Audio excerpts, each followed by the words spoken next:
Salam, hər vaxtınız xeyir olsun dəyərli izləyicilərimiz. Mən sizə bugün 21-ci yüzilin qadını rubrikasında çox gözəl bir Amerikalı xanımı təqdim edəcəm. Uzun illər Azərbaycanda fəaliyyət göstərən, yaşayan Teresa Hamlin və istərdim ki, onun həyat hekayəsi ilə bağlı, daha doğrusu Azərbaycanla bağlı fikirlərini, öz fəaliyyəti ilə bağlı fikirlərini özündən eşidək. Hər vaxtınız xeyir olsun Teresa xanım. Salam. Xoş gördük. Çox sağ ol, xoş gördük. Və istərdim ki, özünüz haqqında qısa məlumat verəsiniz. Amerikadan nə zaman gəldiniz? Niyə Azərbaycanı seçdiniz? Necə oldu, bağlandınız, qaldınız burada? Hardasa 22 yaşında mən universitetdə oxuyanda orada bir qızla tanış oldum və onun atası burada kurs açmışdı və ingilis dili müəllim kimi oxuyurdum və orada bizə dedilər ki, ən azı bir ay getməlisiniz başqa ölkəyə, orada biraz praktika yığmalısınız, gəlməlisiniz və o qızın təklifinə görə mən gəldim Bakıya birinci dəfə və sonra çox bəyəndim Bakıyı, amma belə fikirləşməmişdim ki, mən 22 ildə yaşayacağam. Amma belə, yəni işlədikcə xoşum gəldi, biraz da qaldım. Nədən xoşunuz gəldi? İnsanların ünsiyyətindənmi? Fərqlilik nə idi sizi burada cəlb edən? Yəni insanlar, əsas insanlar, yəni daha istiqanlı. Hə, istiqanlılıq. Sonra nə bilim, Azərbaycan balaca bir yerdir. Belə maraqlı mədəniyyət var və balaca yerdə cürbəcür həm təbiətini sevirəm, həm də məsəl üçün yeməkləri də sevirəm.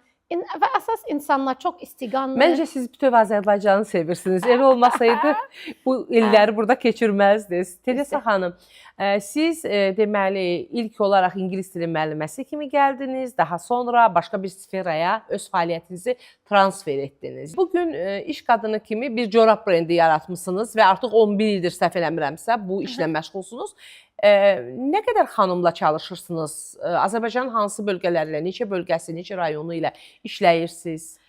Hal-hazırda biz aparıb sap veririk qadınlara. Hardasa bir 140 dənə qadın var və onlar 13 dənə bölgədə yaşayırlar. Yəni 13 rayonda 150-yə yaxın xanımla əməkdaşlıq edirsiniz, sifariş verirsiniz. Bəli. Və onların əl əməyi ilə hazırlanan corabları dünyaya satırsınız. Həm burada satırıq gələn turistlərə, həm də ixrac edirik başqa ölkələrə. Hansı ölkələrə əsasən ixrac edirsiniz? Yəni əsas Amerikaya ixrac edirik. Yəni orada da yolları bilirəm. Yəni özüm Amerikalı olduğuma görə, amma başqa, yəni kim istəyir Avropaya. Əsasən hansı ölkələrdə maraqla qarşılanır bax bu Azərbaycanda hazırlanan corablar? Yəni məncə əsas gərək o ölkə soyuq olsun ki, adama corab, yəni yun bir məhsul lazım olsun. Ehtiyac olsun. Hə, deməli sifarişləriniz soyuq ölkələrdəndir. Bəli. Aha. Və maraqlıdır, o corabların özəlliyi nədir? Onu istehsal etdiyiniz o ipləri hardan alırsınız? Yəni məncə ona görə sevirlər bu corab. Çünki elə bir ki, əl işləridir. Yəni o şeylər məsəl üçün yavaş-yavaş itir. Bu təzə, yəni bugünkü günüdə yəni hamı da çalışır tez nəsə eləsin və bu elə bir ki, köhnə şeylərindən yadında salan bir şeydir. Həm də yəni belə Avropa deyim, Amerika deyim, onlar xoşlayırlar ki, kiməsə dəstək olsun. Bu həm alırlar qəşəng bir mal, həm də kiməsə orada biz qadınların adlarını da yazırıq. Elə bir ki, fikirləşirlər ki, doğrudan da mən kiməsə dəstək oldum, bunu aldım. Mənim üçün maraqlıdır, bölgələrdə yaşayan o qadınlarla sizin əməkdaşlığınız nəticəsində təqribən ayda nə qədər pul qazanırlar o xanımlar? 200 manat belə deyək ki, yəni çox da deyil, amma qadın hansı ki, belə deyək ki, dağda yaşayır, kənddə yaşayır, yəni o heç hara getmədən evində oturub nəyisə pul qazanır. Hər hansı bir ehtiyaclarını təmin edirlər. Hə, və onlar üçün yəni doğrudan da yəni çox böyük olmasa, axır ki, yalvarırlar ki, məsəl üçün, yenə bizə sap verin, yenə də işləyək, yəni yay boyu da işləyək. Hə, özləri maraqlıdırlar, özləri istəyirlər hətta. Bəli. Biz, yəni əvvəlcədən, 11 ildə bu işlə məşğuluq. Yəni əvvəlcədən biz ən keyfiyyətli tapa bilən iplərlə işləyirik, hansı ki, Türkiyədən gəlir. Amma neçə ildə fikirləşirəm ki, bu Azərbaycanda yəni bu qədər qoyun var, yəni bu istehsalla eləyə bilərik, kimsə eləsin.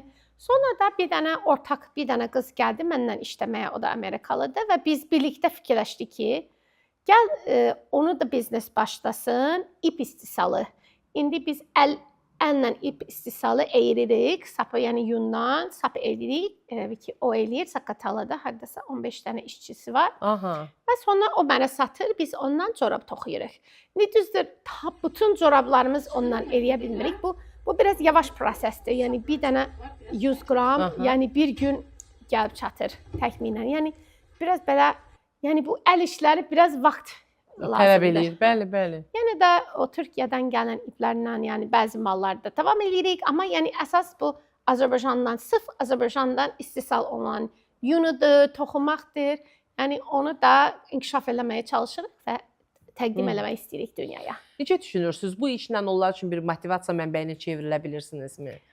Yəni əslində mən başlayanda belə toxuyuculara axtaranda ancaq belə deyək ki 50-60 yaşdan yuxarı qadınlarla tapmışdım da. Yəni bunun marağını olan cavan gənc xanımlar, gəlinləri tapa bilmədim.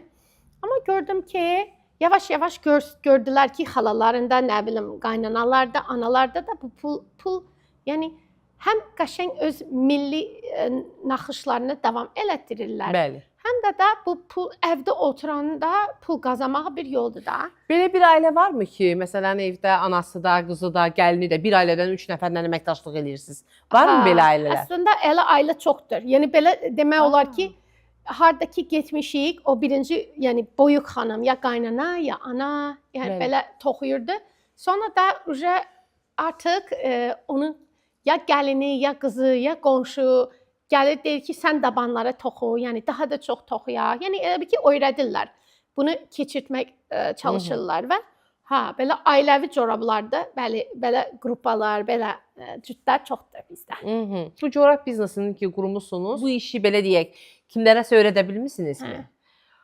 Yəni mən çalışmışam. Bir xanım var, o da Masalıdan qadınlar yığıb corab toxumağa başlayıb və onu da yəni mən həmişə deyirəm ki, bir dənə məndən bitməli deyil ki bu işlər. Yəni qadınlar çoxdur. Bu milli corabları toxuyan da çoxdur. Mən hamısı onlara iş verə bilmərəm. Yəni hamısını çatdıra bilmərəm. Yəni mən hazıram kiməsə öyrətmək.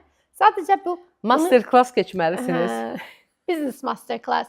Və yəni bu şeyləri də daha da çox inkişaf eləyə bilər və mən çox istəyirəm ki, bu Azərbaycanlılar özləri də bu corablar dəstəkləsinlər, alsınlar, sevsinlər. Yəni bununla neçə ildə bunu vuruşuram. Deyirəm ki, ancaq xaricilər də bizim corablarımızı alır. Yəni bu yerli insanlar niyə sevə bilmir bu? Yəqin çox soyuq deyil də buralarda ona görə. Məncə kifayət qədər soyuqdur. Soruşacağam ki, sizcə nə ilə bağlıdır bu? Öz geyiminə, öz istehsalına dəyər verməməklərmi? Bilmirəm. Amma ümid edirəm ki, bu kəlaqay necə ki, misal üçün əvvəl ki onu biraz unudulmuşdu. Tezdən ki moda gəlir. Yəni belə həvəslə, ancaq mən öz biznesimə görə yox. Yəni doğrudan bu corabları sevdim və bu kənd qadınları sevirəm. Görürəm ki, nə gözəl əl işləri bacarırlar və onu bir onlara uyğun bir işdir. Hansı ki, yəni gedib bir ucuz Çindən tapışqa almaqdansa, bunları bir dəfə alırsan da, bir dəfə onlarla alıb, onları geyinib, onlarla fəxr eləmək daha yaxşı olur. Daha gözəldir. Ümumiyyətlə Azərbaycanda çalışırsınız, davam edirsiniz, belə deyək. Başqa planlar varmı biznes sahəsində? Düşünürsünüzmü? Yoxsa corab biznesinizi böyütməyi düşünürsünüz sadəcə?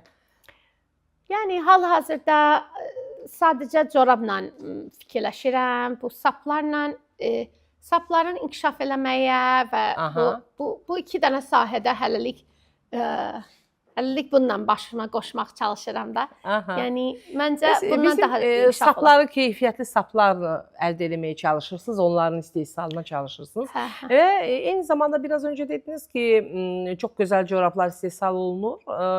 Siz özünüz uzun illər bu işdə işlədiyiniz üçün ornamentləri tanıyırsınızmı? Bəli. Düzdür, mən özüm toxuya bilməzəm. Yəni mən bütün necə olmalıdır, milli ornamentlərinin necə olmalıdır? Bəli, onların adlarının hamısına qeyd eləmişəm. Bir dənə kanalım var. Orada elə bir ki, interview eləmişəm. Yəni qoca nənələr, hansı Bəli. ki, deyirəm ki, indi bunlar ölüb gedəcək və bu ornamentlərin adları da itəcək və yəni bu şeylərin qorumağa çalışıram. Gözəl bir missiyadır üzərinizə götürmüsünüz. Çox sağ Mən olun. sizə təşəkkür edirəm. Dəvətimizi Sağ ol, qəbul çox etdiyiniz zəhmət üçün. eləsəniz. Çox sağ olun. Növbəti proqramlarda inşallah görüşmək ümidi ilə. Çox sağ ol. Bu qədər dəyərli izləyicilərimiz, öncə də qeyd etdiyim kimi, son zaman kəsiyində həmsöhbətim çox gözəl Amerikalı Teresa xanım Hamlin idi. Sizinlə sağollaşırıq. Salamat qalın.